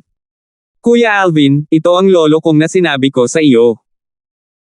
Si lolo kong ay lubhang kakilakilabot, sabi ni Irish na may bahagyang ngiti. Tumango si Alvin at hindi siya nagduda sa sinabi ni Irish. Noong araw na iyon, pinigilan ng mabigat na espiritual na lakas na iyon ang kanyang espiritual na lakas hanggang sa puntong wala na itong lakas para labanan. Batay sa paunang pagtatansya ni Alvin, ang may-ari ng espiritual na lakas na iyon, o sa madaling salita, si Elder Kung, ay isang pag-iral na hindi bababa sa nakapasok sa void initiation stage o mas malakas pa doon. Gobernador ng lungsod, sinabi mo kanina na mayroong isang lugar na maaaring tumulong sa aking espiritual na lakas na makalusot sa mga huling tanikala ng aking kaluluwa at makalusot sa void praying stage. Sa ilang sandali, nakabawi si Alvin mula sa kanyang pagkagulat at naalala ang sinabi ni William kanina, at nagkaroon siya ng ekspresyon ng nag-aalab na pagnanasa. Sa kasalukuyan, hindi niya nakuha ang soul transformation fruit, kaya natural na hindi niya palalampasan ang pagkakataon kapag narinig niya ang isa pang paraan upang payagan ang kanyang spiritual force na makalusot. Pare, ang tinutukoy mo ba ay ang soul cleanse pool? Hindi pa nagsasalita si William nang magtanong na si Irish. Eksakto. Ang araw ng pagbubukas ng soul cleanse pool ay sa isa pang 3 buwan. Tumango si William. Soul cleanse pool. Natigilan si Alvin. Hayaan ko si Irish na sabihin sa iyo ang mga detalye mamaya. Ayon kay Elder Kong, ikaw ay isang inscription master na tulad niya. Sa loob ng 3 buwan bago magbukas ang soul cleanse pool, pumunta sa lugar ni Elder Kong kapag malaya ka na at hayaan si Elder Kong, na isang mahusay na inscription master, na gabayan ka sa iyong sining ng mga inscription. Sapat na para sa iyo na tamasahin ang walang limitasyong mga benepisyo. Pagkatapos magsalita ni William sa isang hininga, ikinaaway niya ang kanyang kamay. Pwede na kayong dalawa umalis. Si Alvin at Irish ay magkabalikat, at habang nasa daan, nagtanong si Alvin. Irish, ano ang soul cleanse pool na iyon? Ang soul cleanse pool ay isang kahangahangang pool sa Southern Territory ng Darkstone Empire. Ang lugar na iyon ay nababalot ng isang inscription formation na ginawa mula sa kombinasyon ng ilang mga inscription, at ito ay bumubukas tuwing 3 taon. Tuwing ito ay babukas, ang Soul Cleanse Pool ay may naiipon na tiyak na halaga ng spirit energy. Dahan-daang nagpakilala si Irish. Ang espiritu ng enerhiya ng Soul Cleanse Pool ay nakakapag-improve ng comprehension ability ng isang martial artist sa isang tiyak na lawak. Ayon sa sinabi ni Lolo Kong, ito ay walang iba kundi ang pagtitimpi sa kaluluwa. Pagpapainit ng kaluluwa. Nagsikip ang mga mag-aaral ni Alvin at nagpakita siya ng nagulat na ekspresyon. Oo, pinapalamig ang kaluluwa. Tumango si Irish at nagpatuloy. Gayunpaman, ang pagpapabuti ng kaluluwa na ibinigay ng Soul Cleanse Pool ay lubhang limitado. Kahit na kung ang isang taong nakapasok na ay papasok na muli, ang epekto ay unti-unting bababa sa halos hindi na magkakaroon ng anumang epekto. Ito ay isang bagay na katulad ng pagkonsumo ng mga espiritong prutas, ang nakapagpapagaling na lakas ay lubhang mababawasan kapag kumakain ng parehong espiritong prutas. Napaisip si Alvin sa kanyang puso at sabay na nagtanong. Irish, kapag na-absorb na ang tinatawag na spirit energy sa loob ng Soul Cleanse Pool, kailangan ng ilang oras para makaipon at makabawi. Oo. Tumango si Irish. Then, pumasok ka na ba kanina? Tanong ni Alvin. Pumasok ako sa Soul Cleanse Pool isang beses 3 taon na ang nakakaraan, sinabi ni Lolo kung nabahagyang lumakas ang aking kaluluwa.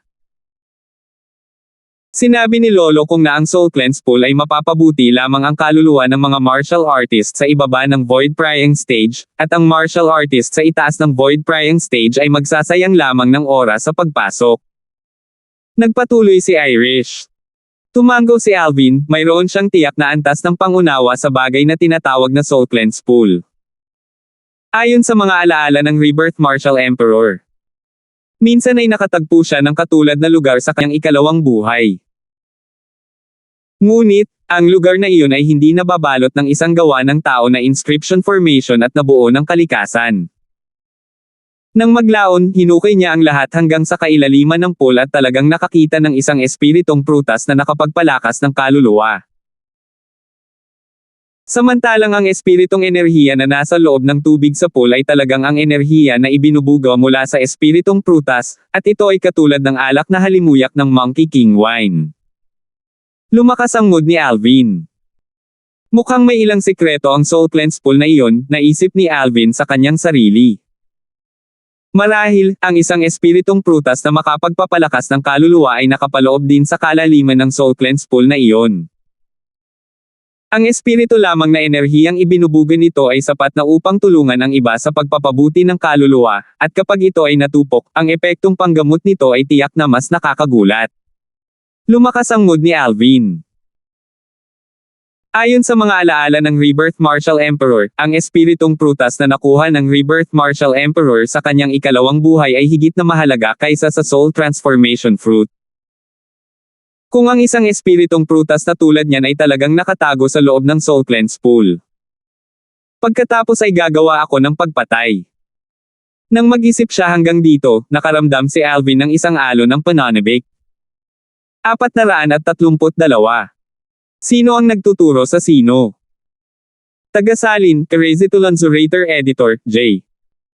Matapos ipakilala ni Irish ang Soul Cleanse Pool, ang kanyang tingin ay hindi napapansing tumama sa kamay ni Alvin, at ang kanyang mga mata ay kumikislap na may komplikadong ningning. Kung ordinaryong tao man ito, maaaring hindi nila napansin ang kanyang mga minutong galaw, gayunpaman, kung gaano kalakas ang espiritual na lakas ni Alvin, napansin niya sa unang pagkakataon. Ano? Nagustuhan mo? Itinaas ni Alvin ang kwintas na gawa sa mga hiyas na may kulay na bahaghari at ang luminous pearl at ipinasa ito kay Irish. Para sa'yo. Namula muna ang magandang mukha ni Irish, pagkatapos ay tila may naalala siya at mahinang bumantong hininga. Kuya Alvin, dapat mong itago ito para ibigay sa 2 hipag. Naramdaman ni Alvin ang pakiramdam ng pagkawala sa mga salita ni Irish, umiling siya habang nakangiti at pilit na itinulak sa kamay ni Irish ang kwintas na gawa sa kulay bahaghari, at nang mahawakan siya nito, umiling siya na parang dinapuan ng kidlat. Ang kwintas na ito ay para sa iyo, itatago ko ang luminous pearl para sa sarili ko. Bawal kang tumanggi. Nang matapos magsalita si Alvin, ang kanyang tono ay napuno ng pangangibabaw. Malinaw na alam ni Alvin sa kanyang puso na hindi alintana kung ito man ay ang luminous pearls ng kwintas na gawa sa kulay bahaghari na hiyas, ang Kang at ang Coulter Clans Patriarch ay nagbigay lamang ng ganoong paghingi ng tawad sa kanya dahil natatakot silang magalit kay William. Pagkatapos ng lahat, sa kanilang mga mata, naging manugang na siya ni William. Masasabing nakuha niya ang dalawang bagay na ito bilang isang benepisyo mula sa pagkakaugnay kay William, at ang pagbibigay nito kay Irish ay lohikal. Salamat Kuya Alvin.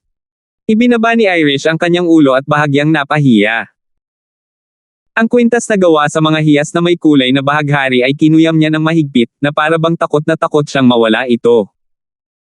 Sa madaling panahon, dinala ni Irish si Alvin sa isang malaking independent courtyard. Lolo Kong. Sa ilalim ng pamumuno ni Irish, pinuntahan ni Alvin ang matandang kasama niya. Ang matanda ay nakasuot ng kulay abo na damit, at binigyan niya ang iba ng hindi maarak na pakiramdam habang nakatayo siya roon. Naunawaan ni Alvin na ang matandang ito ay dapat ang dakilang inscription master na binanggit ni William, at siya rin ang may-ari ng mabigat na espiritual na lakas mula noong nakalipas na ilang araw. Kuya Kong. Bahagyang tumango si Alvin sa matanda. Ang matanda ay tumango rin kay Alvin, pagkatapos ay tumingin kay Irish na may isang pares ng maputik na mga mata na naglalabas ng pakiramdam ng pagmamahal. Young miss, bakit ka pumunta dito sa lugar ko? Lolo Kong, hiniling sa iyo ni Itay na gabayan ng maayos ang husay ni Kuya Alvin sa mga inscription. Hindi ko kayo iistorbahin. Ngumiti si Irish sa matanda pagkatapos ay nagpaalam kay Alvin bago tumalikod at umalis. Sa loob ng ilang sandali, tanging si Alvin at ang matanda ang natira. Naglabas ng bakas ng pasasalamat ang mga mata ni Alvin.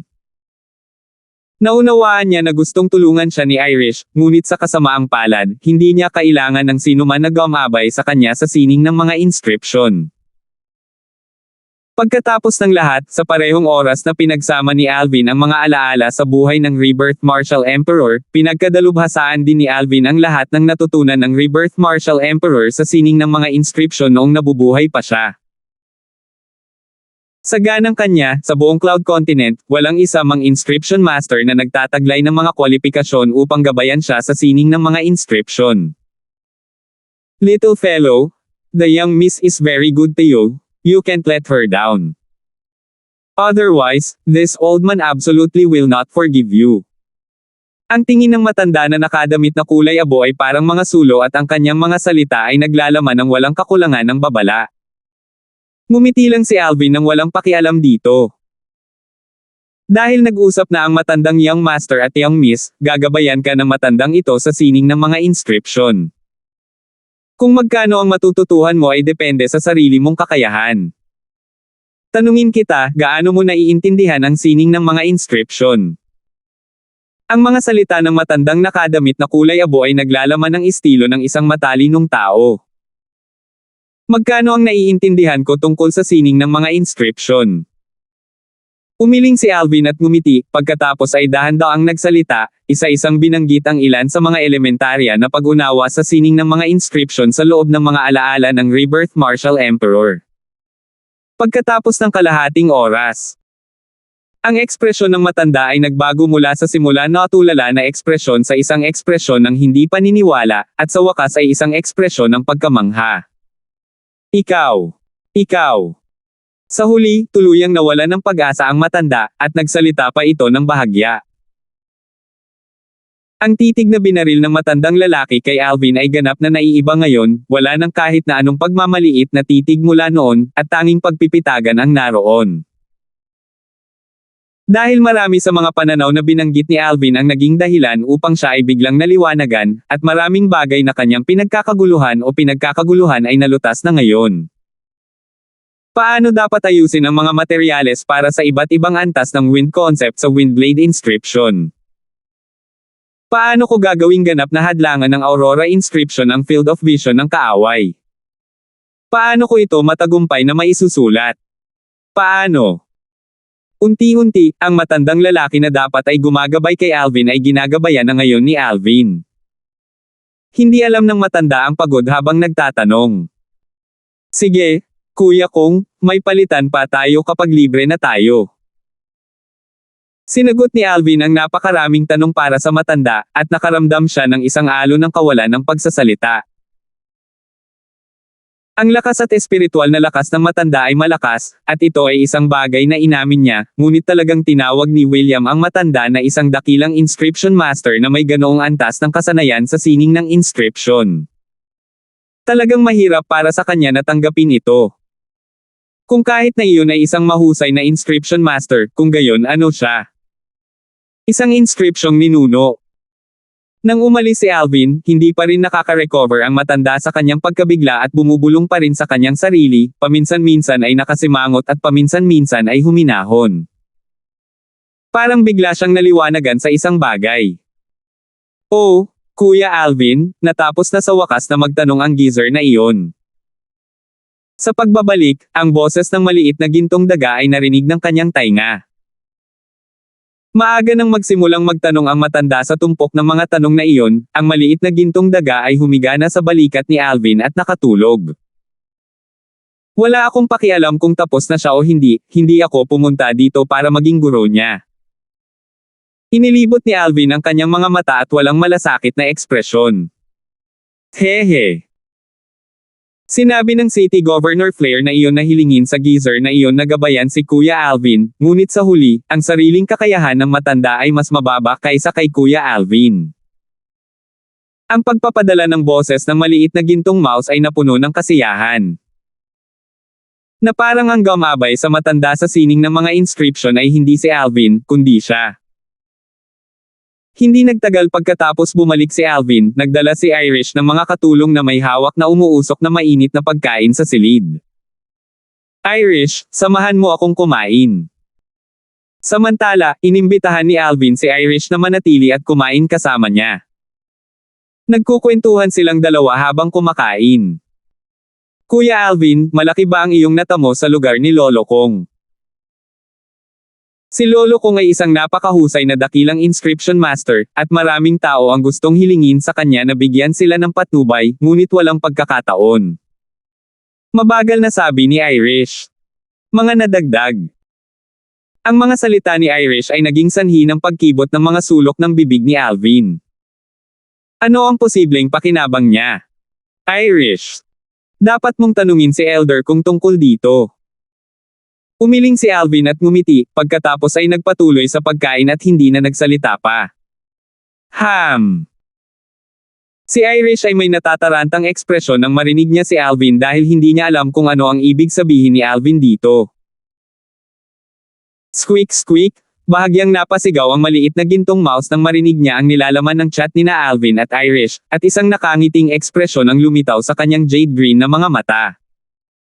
Kasabay ng pagkain ni na Alvin at Irish.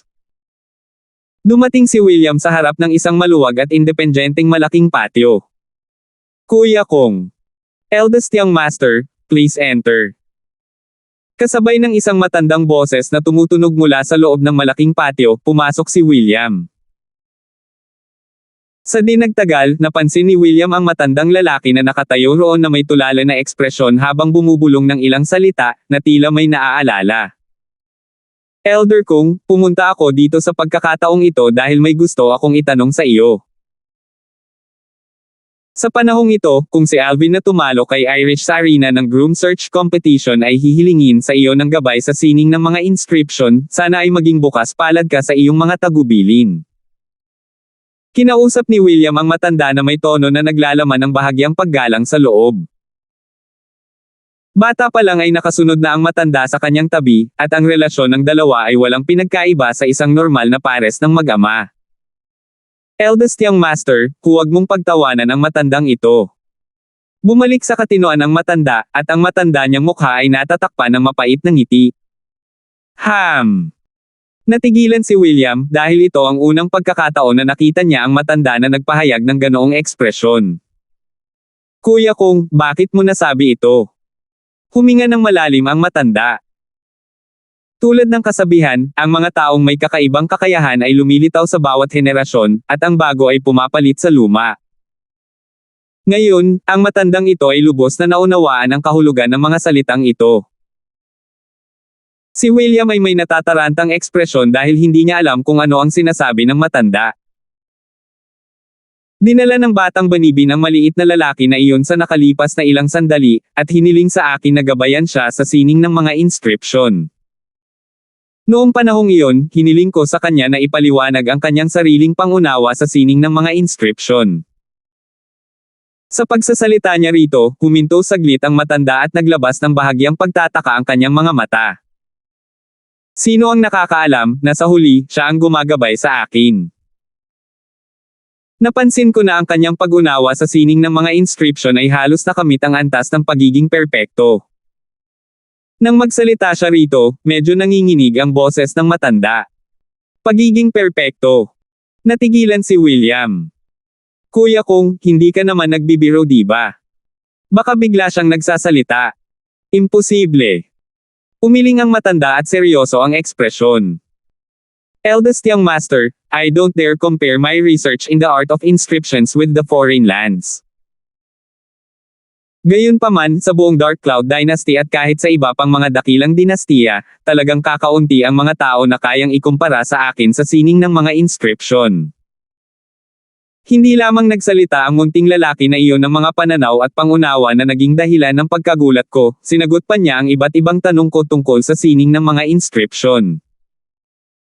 Hindi man lang niya kinailangan pang mag-isip bago ako sagutin nang tanungin ko siya ng napakaraming mga katanungan na nagpagulo sa akin sa loob ng maraming taon. Bukod dito, ang kanyang mga sagot ay tama at lubos na perpekto. Habang nagsasalita siya dito, ang origin energy ng matanda ay bumuhos sa spatial ring sa kanyang kamay. Agad na sumikat ang liwanag sa lahat ng direksyon. Ang nakakasilaw na puting kulay na malakas na liwanag ay halos tumakip sa buong langit at lupa.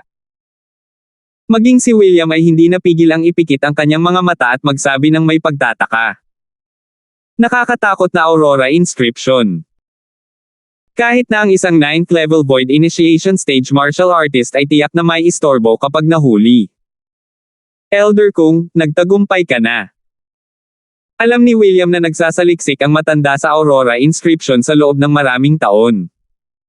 Oo, nagtagumpay ako. Tumango ang matanda, saka tumawa ng mapait. Kahit na hindi ko akalain na ang aurora inscription na nagpagulo sa akin sa loob ng maraming taon ay madaling nakasulat sa ilalim ng gabay ng munting lalaking iyon. At saka, ang epekto ay lumampas sa aking inaasahan. Si William ay natigilan, ganap na natigilan.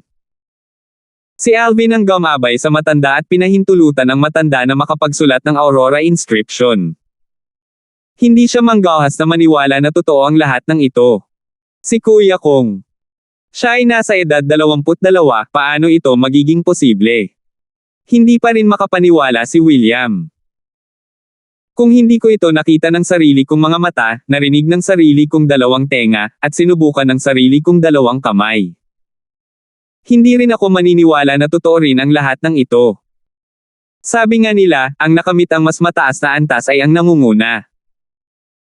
Sa daw ng inscription, taos puso akong humahanga sa munting lalaking iyon. Napabuntong hininga ang matanda. Hindi pinapansin ang lahat maliban sa sining ng inscription. Siya ay sapat na upang maging guro ko. Naantig muli si William. Talagang pinahahalagahan ni Elder kong si Alvin. 433. Walang mas malinaw sa kakayahan ni Elder Kong. Ang lakas ni Elder Kong ay maaaring hindi maituturing na pangalawa sa Dark Cloud Dynasty, ngunit sa mga tuntunin ng sining ng mga inscription, kung si Elder Kong ay umamin na numero 2 sa Dark Cloud Dynasty, kung gayon walang maglalakas loob na umamin na maging numero 1. Kahit na ang ilang mga dakilang dinastiya na nakapaligid sa Dark Cloud Dynasty, ang mga inscription masters na nagawang ihambing kay Elder Kong ay mabibilang sa mga daliri ng isang tao. Halos walang inscription master na nalampasan si Elder Kong sa sining ng mga inscription. Pero ngayon, talagang sinabi ni Elder Kong na sapat na ang isang kabataang lalaki sa edad na 22 para maging guro niya. Agad na tumaas at bumagsak ang dibdib ni William, at mahirap kumalma kahit na pagkatapos ng mahabang panahon. Kanina sa groom search competition noong araw na iyon, nabigla na siya nang sabihin ni Elder kung na ang spiritual force ni Alvin ay nasa breakthrough point na sa pagitan ng nascent soul stage at void priang stage. Ngayon, nang malaman niya na ang mga natamo ni Alvin sa sining ng mga inscription, nabigla siya hanggang sa puntong siya ay natigilan. Alvin. Karapat-dapat siyang maging itinadhana na tao na itinadhana ng lola para kay Irish. Pambihira ang manugang ko, si William, gaya ng inaasahan. H-A-H-A-H-A-H-A. Pagkatapos ng kanyang pagkabigla, si William ay labis na nasasabik sa kanyang puso at isang napakatalino ng ngiti ang lumitaw sa kanyang mukha. Sa sandaling ito, tila tuluyan na niyang nakalimutan na si Alvin ay hindi pa rin pumayag na maging manugang niya. Sa malalim na gabi, ang langit ay kasing itim ng peach. Nakahiga si Alvin sa malambot na kama at inisip ang mga nangyari pagkarating niya sa Phoenix Nest City. Ang usapan tungkol sa kapalaran ni Irish ay nagdulot sa kanya ng kakaibang pakiramdam sa kanyang puso. Para bang pagkarating niya sa Phoenix Nest City, umakyat siya sa arena ng groom search competition para sa Soul Transformation Fruit, at tinalo pa si Irish. Ang lahat ng ito ay tila itinulak pasulong ng isang malaking walang hugis na kamay, na itinulak siya ng hakbang-hakbang patungo sa vortex ng tadhana. Ang pakiramdam na ito ay nagdulot sa kanya ng labis na hindi komportable. Destiny. Anong F-King Destiny? Ako, si Alvin, ay tumatangging maniwala sa maling pananampalatayang ito. Ang tadhana ko, si Alvin, ay kontrolado ko, hindi ng langit. Sa ilang sandali, itinapon ni Alvin ang walang katotohanan na kaisipang ito, at isang piraso ng malamig na liwanag ang kumislap sa kadiliman sa kanyang mga mata. Hindi niya namamalayan, naisip niya si Irish, ang mabait na dalaga na mainit na parang apoy. Fire Spark Lady. Sana talaga matulungan ko siya. Kung hindi, nakakaawa talaga ang isang pambihirang dalagang tulad niya na namamatay sa kalagitnaan ng kanyang buhay. Napabuntong hininga si Alvin sa kanyang puso. Unti-unti, nakatulog si Alvin. Ang kanyang mga sugat ay hindi pa ganap na gumaling, kaya't ang tulog na ito ay nagpatuloy hanggang tanghali kinabukasan bago siya nagising. Pagkatapos niyang magising, pakiramdam niya ay na-refresh ang kanyang isip. Hindi nagtagal, pagkatapos na maisuot ni Alvin ang kanyang damit, nagdala si Irish ng ilang mga katulong upang ilagay ang pagkain sa mesa. Kuya Alvin, gising ka na. Tumango si Alvin saka umupo sa harap ng mesa, balak kumain. Squeak squeak. Ang bilis ng maliit na gintong mouse ay ang pinakamabilis. Kinuha niya ang 2 piraso ng hiwa ng karne at nagsimulang kumagat ng malalaking kagat, kumain ng buong sarap. Kuya Alvin, hindi ko akalain na ang mga natamo mo sa sining ng mga inscription ay napaka-advance. Maging si Lolo Kong ay nahihiya sa kanyang kababaan. Kung iisipin, napag-usapan pa namin ni Itay na hilingin kay Lolo Kong na gabayan ka kahapon, ngunit sa huli ay ikaw na rin ang gumagabay kay Lolo Kong. Ang bayad ng magagandang mga mata ni Irish ay nakatitig kay Alvin na parang gusto niyang malaman kung gaano karaming mga lihim ang nakatago kay Alvin. Ngayon, sa wakas ay naunawaan na niya ang kahulugan ng sinabi ni Alvin kahapon. Sa ilang sandali, napuno siya ng pagsamba kay Alvin. Bahagyang ngumiti si Alvin ngunit hindi nagsalita at nagsimulang kumain mag-isa. Kuya Alvin, bakit mayroon kang napakahusay na pag-unawa sa sining ng mga inscription? Kinusat ni Irish ang kanyang magagandang mata na parang tubig sa taglagas, ang kanyang boses ay malumanay at puno ng kuryosidad. Irish, ang tatay mo at si Elder Kong ang humiling sa iyo na pumunta at tanungin mo ako, tama ba? Malalim na sumulyap si Alvin kay Irish, at hindi niya nagawang tumayo at tumango na may bahagyang nahihiyang ekspresyon. Actually, medyo na-curious din ako sa sarili ko. Kung hindi komportable na pag-usapan ni Kuya Alvin, then take it as I never asked. Ito ay hindi maginhawa. Umiling si Alvin. Ang aking sining ng inscription ay itinuro sa akin ng aking Panginoon. Ang amo ni Kuya Alvin. Bulalas ni Irish sa mahinang boses. Hindi ko akalain na mayroon talagang isang kakilakilabot na inscription master na nakatago sa teritoryong pinamumunuan ng Dark Cloud Dynasty. Noong nakaraan, akala ko ay wala nang mas malakas na Inscription Master kaysa kay Lolo kung sa loob ng Dark Cloud Dynasty at sa iba't ibang empires at Imperial Kingdom sa ilalim ng pamamahala nito. Mukhang nakatingin ako sa langit mula sa ilalim ng balon. Hindi. Muling umiling si Alvin. Hindi ka nagkakamali. Kung ang paligid lamang ng Dark Cloud Dynasty, kung gayon ang mga nagawa ni Elder kung sa daw ng inscription ay talagang maituturing na nasa tuktok. Bahagyang natarante si Flaherty na Irish. Ang master ko ay hindi taga Dark Cloud Dynasty. Narinig kong sinabi niya na parang taga Banyagang Lupa. Mabagal na sabi ni Alvin. Mga banyagang lupain. Ang magandang mukha ni Irish ay natatakpan ng ekspresyon ng hindi paniniwala. Big Brother Darfield, ang iyong master ay talagang isang mahusay na inscription master mula sa foreign lands. Bahagyang ngumiti si Alvin habang tumatango. Oo. Hindi nakakagulat na ang mga natamo ni Kuya Alvin sa daw ng mga inscription ay napaka-advance. Kaya pala ang iyong guro ay mula sa mahiwagang banyagang lupain. Napabuntong hininga si Irish na may damdamin. Mga dayuhang lupain, isang salita lamang, ngunit sapat na ito upang magdulot ng takot sa puso ng isang tao at magdulot ng matinding paghanga. Ang mga eksperto ay marami tulad ng mga ulap sa mga banyagang lupain, at ang mga matatalinong tao ay hindi mabilang. Kabilang sa mga ito ang iba't ibang magagaling na inscription masters, mataas na grado na alchemist, at mataas na grado na armas craftsman. Kuya Alvin, mauna na ako, gumaling ka. Nagpaalam si Irish kay Alvin bago nagmadaling umalis. Tumango si Alvin. Malinaw na alam ni Alvin sa kanyang puso na ang babaeng ito ay tiyak na sabik na bumalik at magulat kay William at Elder kung tungkol sa usapin tungkol sa kanyang guro. City Governor's Estate, ang independenteng malaking patio kung saan nakatira ang gobernador ng lungsod. Ano? Agad na umalis sa kanilang mga upuan ang lalaking nasa katanghaliang gulang na nakasuot ng pulang damit at ang matandang lalaki na nakasuot ng kulay abo at tinitigan ang dalagang nakaapoy na pulang damit sa harapan nila. Totoo ba yung sinabi mo?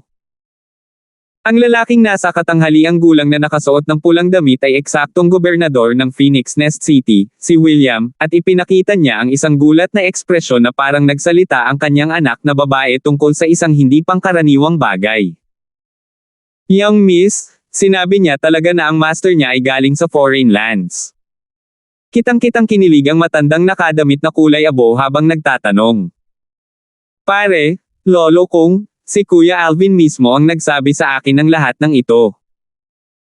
Kung hindi kayo naniniwala, huwag mag-atubiling magtanong para sa inyong sarili.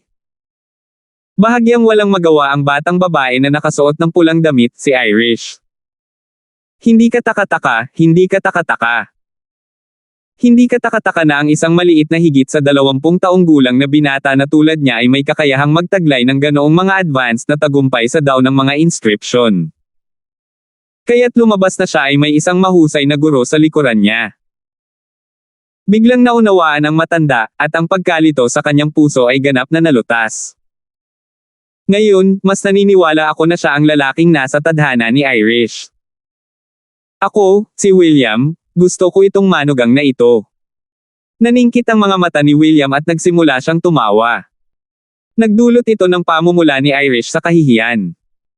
Pare, anong kalokohan ang pinagsasabi mo? Ano? Irish, maaaring hindi mo siya gusto. Narinig ko na personal mong inutusan ang kusina na gumawa ng masasarap na pagkain para ipadala sa kanya nitong nakaraang 2 araw. Tumingin si William kay Irish, at ang kanyang mga mata ay naglalaman ng bahagyang kahinahinalang kahulugan. Ama! Bahagyang tinapakan ni Irish ang kanyang magagandang binti, at nagalit siya hanggang sa tumalikod siya at naglakad ng hindi man lang lumilingon. For a time, hindi napigilan ni William at ng matandang nasa tabi niya na tumawa. Soul Cleanse Pool, 3 buwan mula ngayon. Sa loob ng maluwang na silid, nakaupo si Alvin na naka-crossleg sa sahig, at ipinikit niya ang kanyang mga mata upang magsimulang magtanim pagkatapos uminom ng nascent nurturing pill. 9 Dragons War Sovereign Technique, Windworm Form. Sa kasalukuyan, ang cultivation ni Alvin ay nakatuntong na sa ikalimang antas ng Nascent Soul Stage, at ang kailangan niyang gawin ngayon ay umahan sa mas mataas na antas upang magkaroon ng mas malakas na lakas. Ang 2 taong kasunduan nila ni Zither Young Master ay nasa 1 pang 9 na buwan. Sa oras na iyon, babalik siya sa 7-star sword sect at labanan ang Zither Young Master. Si Zither Young Master, Sherman, ay isa ng martial artist sa ika-7 antas ng Nascent Soul Stage mahigit 1 taon na ang nakalipas. Bilang isa sa 5 dakilang Young Masters na pinakanamumukod-tangi sa nakababatang henerasyon ng Azure Forest Imperial Kingdom, ang kanyang kasalukuyang cultivation ay maaaring umabot na sa ika-8 antas ng Nascent Soul Stage. Nang matapos ang 2 taon, ang Zither Young Master ay maaaring naging ika-9 na antas ng Nascent Soul Stage na martial artist. Ika-9 na antas ng Nascent Soul Stage. Medyo malakas na pressure ang naramdaman ni Alvin. Linangin ng baliw.